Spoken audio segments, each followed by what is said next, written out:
Hello, good people of YouTube. Mountbatten here, and today we're talking about everyone's favorite new class, Submarines. Now, Submarines have been in the game for about, 2 years now? I mean, they're not out in full yet, but we've been dealing with them on and off for about 2 years, and I think consistently now for almost a year. Um, it seems like at least, I mean, they keep adding in the combat missions to where pretty much everyone can get their hands on them for 30 days at a time, and then they go ahead and they renew that combat mission pretty much almost right when that combat mission goes away. So I would say, yeah, it's been quite some time that we've been having to deal with them in game, and I'm pretty sure it's been either not quite a year yet, but definitely coming upon a year that they've been essentially in the game for pretty much everyone to have access to. So I've just compiled my thoughts in this video. You can check down on the timeline down below. I've split it up into chapters to, make it easier for you if you just want to see what I think about the class right now and how I would suggest they be fixed. That's all what we're going to cover in this video. But right out of the gate, I just want to address a lot of common comments that I see not only in my comment section but also elsewhere in the community. And I think it's safe to say by now they're not getting removed. So I understand the frustration, but it's pretty fruitless to just go around and spam remove submarines because it's pretty clear that they are going forward with adding them into the game. So rather than kind of just, join that side and just shout they should be removed or remove submarines, I'd rather add some constructive criticism to the class and try to get them in a better condition than what they are now. And that has worked with submarines. Wargaming has been rather quite receptive to feedback about submarines. If you look at a lot of the changes that have happened to submarines, a lot of it is from player feedback, and you gotta give them kudos to that. I know Ouija bad company, evil company, but at times they do things right, and generally, when it comes to subs, they have in terms of constructive criticism. Okay. The other thing I want to discuss is the historical accuracy arguments to submarines parameters. Look, like, this is a video game.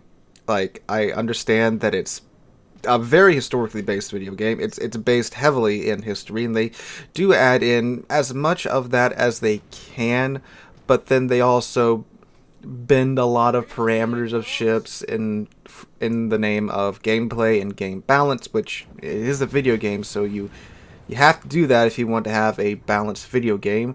If not, you wind up with like War Thunder Naval, where pretty much not even God himself can really damage battleships, and battleships literally one-shot destroyers and cruisers at the ranges they're engaging in War Thunder, because yeah, they would do that in real life. A giant 15-inch shell is pretty devastating to a DD or a cruiser in real life, and when you're playing War Thunder and you have a bunch of dreadnoughts, and now they're adding in more modern battleships with 13, 14, 15-inch guns, yeah, you get kind of eviscerated if you're in a cruiser or a DD, and it's not fun to play. It's really not. You can go try War Thunder Naval and you can experience that for yourself. So they've done this, of course, in the past beforehand in Warships, and they've done a very good job of making these balances to where the game is fun and enjoyable for every class. As much as I despise overpins, and I think they can make some improvements there, I would rather prefer, overpin a cruiser for 8k rather than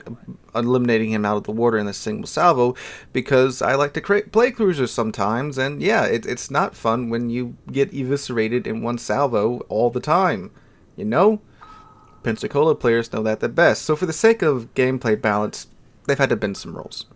And submarines are no exception. Yes, they are infinitely faster than they were in real life. They are. But if you look at how fast they are, especially when you get to like the tier 10 subs, they go 28 knots. And 28 knots at tier 10 is fairly slow. I do think perhaps the tier 8 and the tier 6 submarines could get a bit of a speed nerf, but they shouldn't be going, 12 knots like they did in real life, because that's not fun. It's not only is it not fun, it's literally useless in the game. You can't get anywhere on the map going 12 knots, especially with the time that you have in game, especially with the way that some of the higher tier matches go nowadays.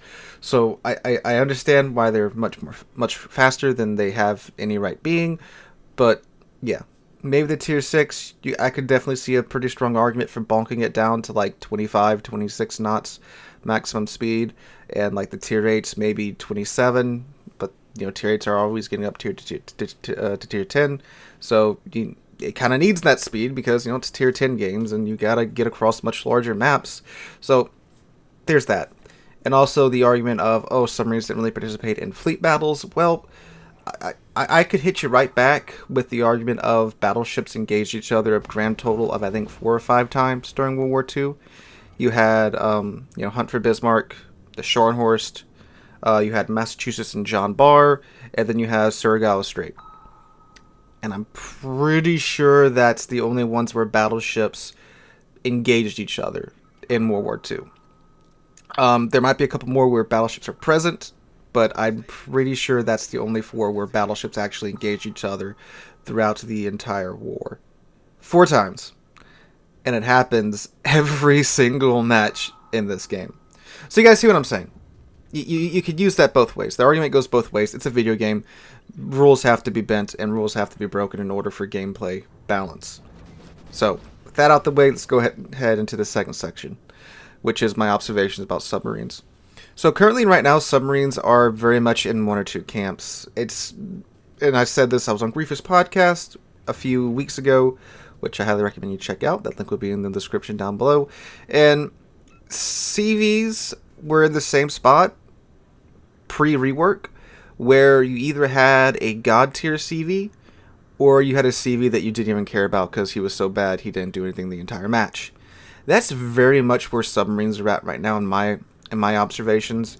You either have some fella that doesn't know what he's doing or is quite terrible at subs, which is me at the moment, or you have some person that's like they much, and I don't know what these guys do, because I've been trying different tactics and stuff when playing subs to try to get a better hold of them, but I don't know what these other guys do. I don't know if they just watch Das Boot all day.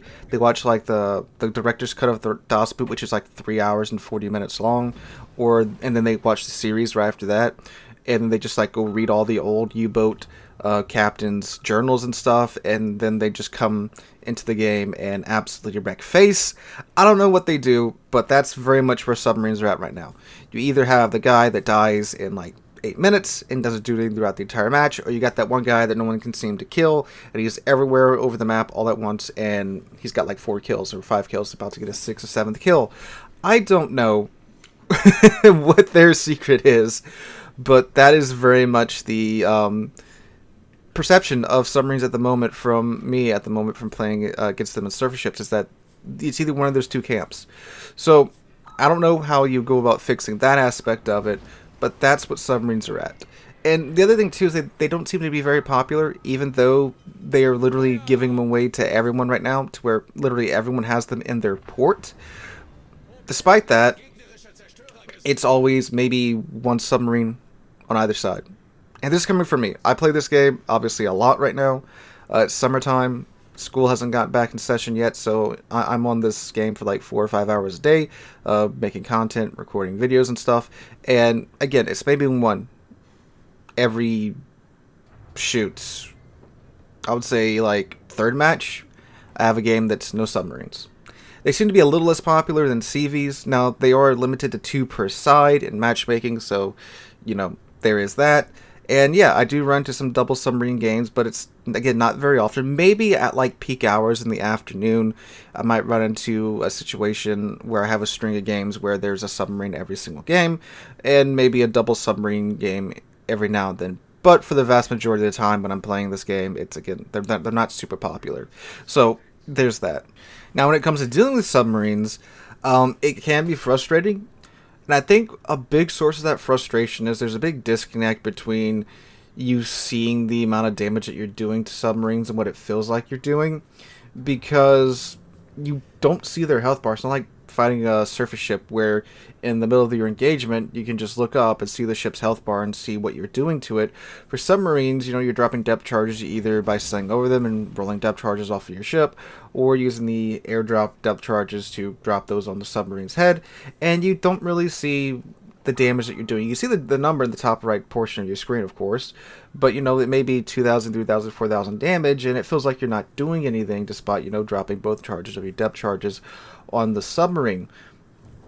Granted, you don't know where he's at, It's just like not seeing any other ship and, blind firing him. You don't really get a good perception of the damage that you're doing to them, and I think that's where a lot of the frustration comes from when dealing with submarines, when you have an idea of where they're at. The other part is, of course, it feels like it's almost impossible to spot submarines a lot of the times. Granted, we do have the kind of new hydrophony effect that is, I think, a pretty decent solution to that problem. But of course, submarine can, of course, just go dark and run away, and then you don't know if he's there or not. It's done a pretty good job of that psychological fear of, hey, is there a submarine around? Do I need to zigzag? Do I need to sail in a straight line to just get out of here? I gotta give them that, but I mean, I don't play the game to get psychologically scarred by waiting for a submarine to pop up and blast me out of the water in one way, shape, or another. So that's my general observation about submarines right now, and I get a very brief explanation of them at the moment. At least from the surface ship point of view. From the submarine point of view, from playing submarines, it's kind of boring, gonna be honest.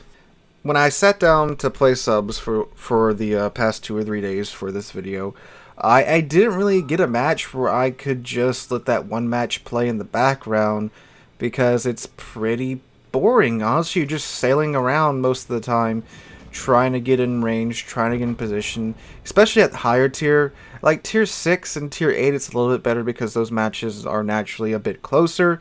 But at higher tier, it's just a bunch of, hey, I'm trying to get someone in my torpedo range so I can do something this match. And again, that goes back to the speed argument of, even though this submarine's going like 30 knots at tier 10, if you have the speed flag on, it still takes several minutes to get within range. And then, of course, too, you gotta wait for your torpedoes to get to the target. It's not like the shells where they are, way faster than the torpedoes. Even though the torpedoes are quite fast for, being torpedoes, it's a very time consuming to deal with one ship in a submarine versus a surface ship. Granted, there isn't as much RNG involved with the submarine because you got the homing torpedoes and such, and yeah, it's just so dull in between engagements in submarines. But there are very exciting moments, when you do get in the situation where you can get in a bit closer, and you're playing at, more at knife fighting ranges, and you're deep within the enemy team's lines, and you've got those DDs and cruisers with the depth charges that they're trying to get to you to drop depth charges on you. When all that's going on, it's good fun. It's good, stressful, tense fun, and I do like that part of it. But out of the matches that I played, that happened maybe 2 times out of the, I don't know how many sub matches I've played in the past couple of days. But yeah, those moments are few and far in between. Most of the time, what I did was I was just on the surface, I tried to keep the ships within like halfway into my torpedo range, because obviously if they run and they're at, like, let's say if your torpedo range is like 12 kilometers and you're launching torpedoes at them and they're 10 kilometers away, they're obviously going to outrun your torpedoes before your torpedoes can get there. They're going to run out of range, and then there you go.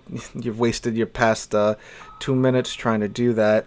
So yeah, they're pretty boring to play, which is probably why there's not a whole lot of them in queue right now.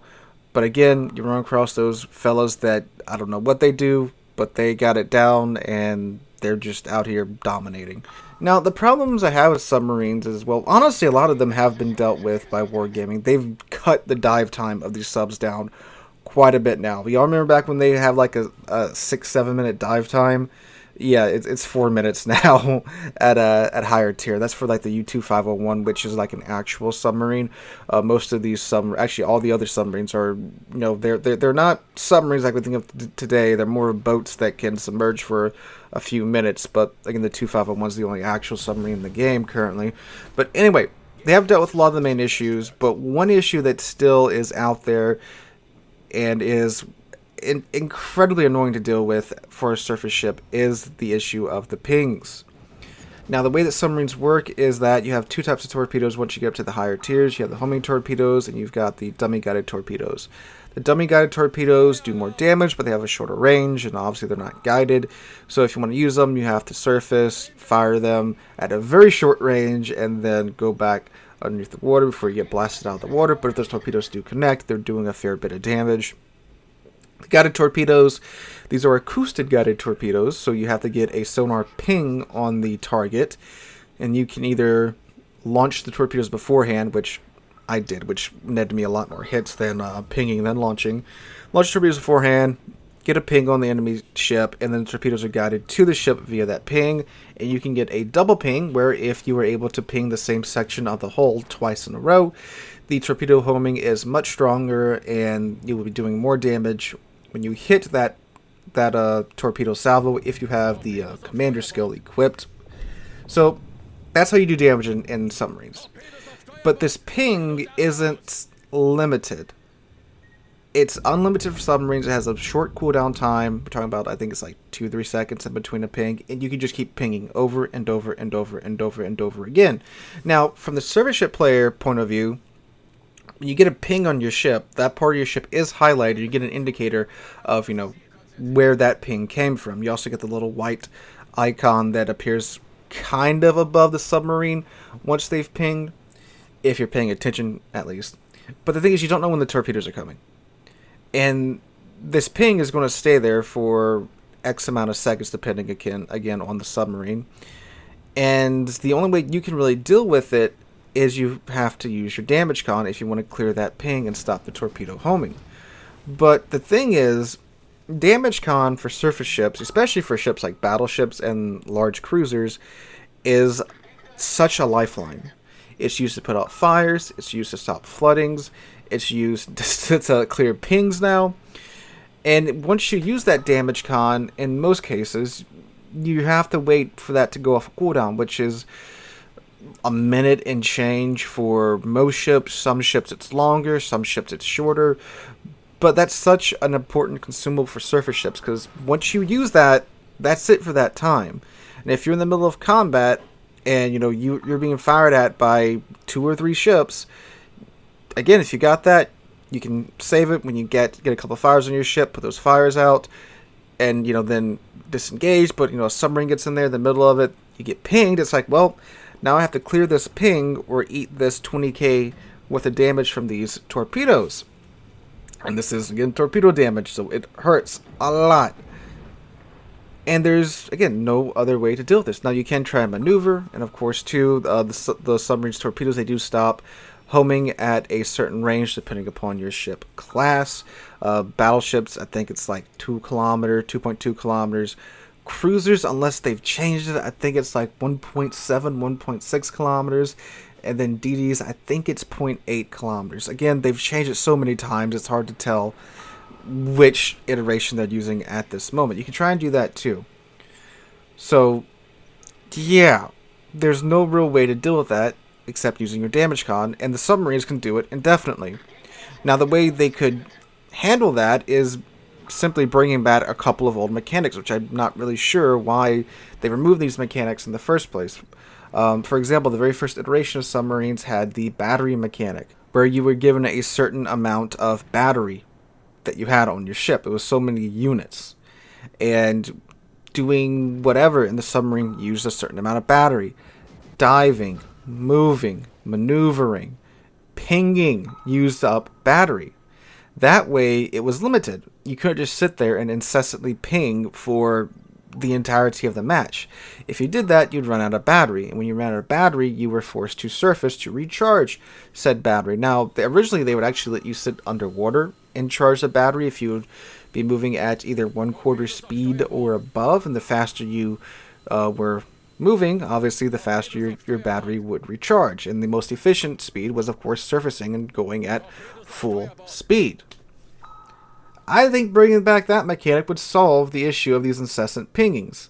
If you don't want to do that, you could also bring back a mechanic that I think was present like the second or third round of testing, which is that if you sit there and ping, your detection range goes up.